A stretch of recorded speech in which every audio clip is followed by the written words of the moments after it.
warahmatullahi wabarakatuh. Salam sejahtera untuk kita semua. Namo Buddhaya, Swastiastu, salam kebajikan, rahayu. Kawilujengan, katentreman, kabagyan, soho kabagas kewarasan,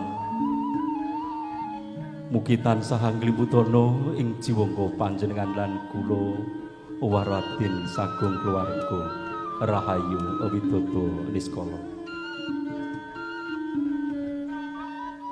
Sumangga kudherekaken nyuwun saha nenuwun sahandap pepadanipun Gusti. Mugi tumapaking tata cara ing rika lenggahan dalu menika purwa madya kantos ing busana saged lumati kanthi permati rahayu tanpa ridu wilujeng tanpa pamrih. Dumateng para tamu kakung putri ingkang winengkuing Sukarahayu, kula minangka pambiwara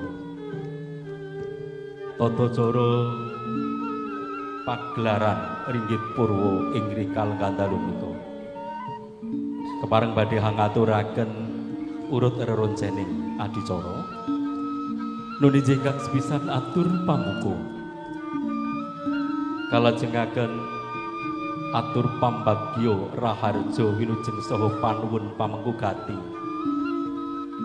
nuli sinambung atur pangandikan pangarsa tama saba kartu atur pangandikan Kepala SMP Negeri Songo minangka adicara candhaipun.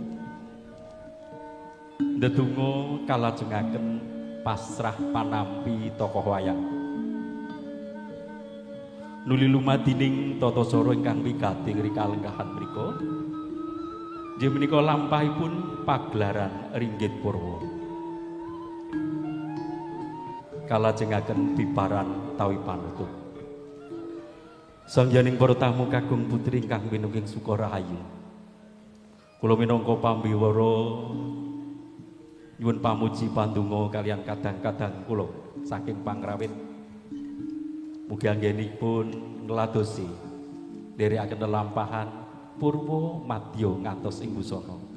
Jumbuh kaliyan menapa ingkang dipun kersakaken pamengkugati.